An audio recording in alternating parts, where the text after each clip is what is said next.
अस्सलाम वालेकुम नाज़रीन, मेरा नाम है उस्मान फ़िरोज़ और आप देख रहे हैं सच क्या है। आज एक बहुत अहम और बड़ी स्टोरी नाज़रीन, परफॉर्मेंस की बात करेंगे आज और आपको बताएंगे कि असल में जो पाकिस्तान और ऑस्ट्रेलिया का सेमीफाइनल हुआ उसमें हमारे एक बहुत ही नामवर और बड़े खिलाड़ी के साथ माजरा क्या पेश आया। नाज़रीन, आज हम बात करेंगे मोहम्मद रिजवान की कि एक दिन पहले, ये खबर आपको इंतहाई अहम खबर बताई जा रही है कि एक दिन पहले मोहम्मद रिजवान के साथ क्या वाकया पेश आया, उनके साथ हुआ क्या, कैसे वो जो है वो मौत के मुंह से बाहर निकले और इसरार किया कि नहीं, मैं आज का मैच, कल का मैच खेलूंगा और अपने वतन के लिए जो है अपनी कारकर्दगी दिखाऊंगा। तो नाजरीन, मोहम्मद रिजवान का इलाज करने वाले डॉक्टर सहीर ज़ैनुल आबिदीन का ये कहना है जो मैं आपको बता रहा हूँ। ये किसी और की ऐरे गैरे की बात नहीं, लेकिन ये उस डॉक्टर की बात है जिसने उनको वहां पे उनका इलाज किया। तो वो कहते हैं कि विकेट कीपर बैट्समैन को अस्पताल लाया गया तो हार्ट अटैक का खदशा था। यानी उनकी हालत इतनी बिगड़ चुकी थी मोहम्मद रिजवान की कि डॉक्टर्स को लगा कि ये हार्ट अटैक है, और ये डॉक्टर्स की जुबानी डॉक्टर्स की स्टेटमेंट है। इनके सीने में शदीद दर्द था और वो नाकाबिले बर्दाश्त दर्द था। लिहाजा फौरी तौर पर इनको चेक किया गया कि कहीं ये हार्ट अटैक तो नहीं। दरअसल गले में उनकी इन्फेक्शन की वजह से उनकी सांस और खाने की नालियां सुकड़ गई थी। इस हालात में मोहम्मद रिजवान को इस हालत में अस्पताल लाया गया।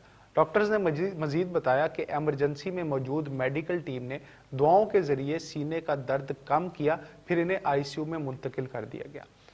डॉक्टर्स के मुताबिक मोहम्मद रिजवान दौरान इलाज यही कहते रहे कि इन्हें टीम के पास वापस जाना है, मैच खेलना है।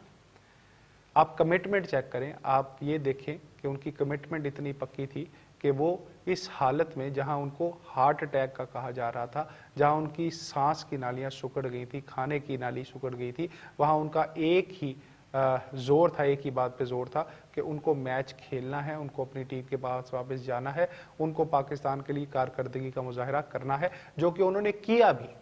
यानी इस हालत में खेला भी और कारकर्दगी दिखाई भी। नाज़रीन, मौलिज का कहना था कि आम तौर पर इस तरह की हालत में मरीज को ठीक होने में 5 से 7 रोज लग जाते हैं, लेकिन रिजवान की हालत में गैर मामूली तौर पर बहुत जल्दी बेहतरी आई। और ये बेहतरी मैं कमिटमेंट के साथ कह सकता हूँ और मैं जो है वसूख के साथ कह सकता हूँ कि ये बेहतरी उनकी इस वजह से आई क्योंकि वो जो कमिटमेंट उनके पास थी, जो इरादा उनका था पाकिस्तान के लिए, नेक इरादा पाकिस्तान के लिए खेलने का और उसको जिताने का, रिजल्ट चाहे जो भी हो, लेकिन इरादा जो उनका था वो पाकिस्तान को जिताने का, अपनी टीम के साथ मिल के गैर मामूली तौर पर परफॉर्मेंस देने का था। उन्होंने इस हालत में भी अगले दिन आकर मैच खेला। 5 से 7 रोज का डॉक्टर्स ने उनको कहा था, लेकिन गैर मामूली तौर पर उनकी सेहत में बहुत बेहतरी आई। मोहम्मद रिजवान ने डॉक्टर सहीर को अपनी पाकिस्तानी टीम की टी शर्ट खसूसी तौर पर पेश की जब उनकी हालत में बेहतरी आई।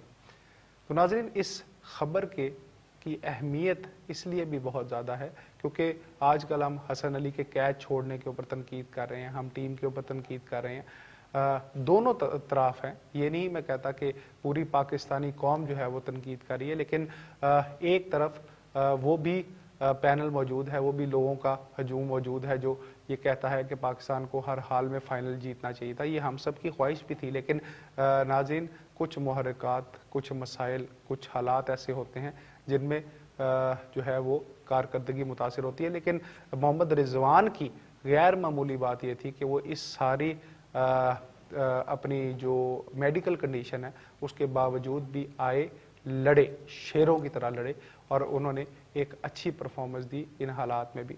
तो हार जीत मैच का हिस्सा है, इसका ये मतलब हरगिज़ नहीं कि हम ये पिछले माजी की उनकी परफॉर्मेंस देखते हुए हमें ये सोचना चाहिए कि हमें अपनी टीम को बैकअप करना है, उनको उनकी गलतियों से सीखना है। और अगर हम ऐसा करेंगे तो वो वक्त दूर नहीं कि जब हर कप, सिर्फ यही नहीं, हर कप हमारा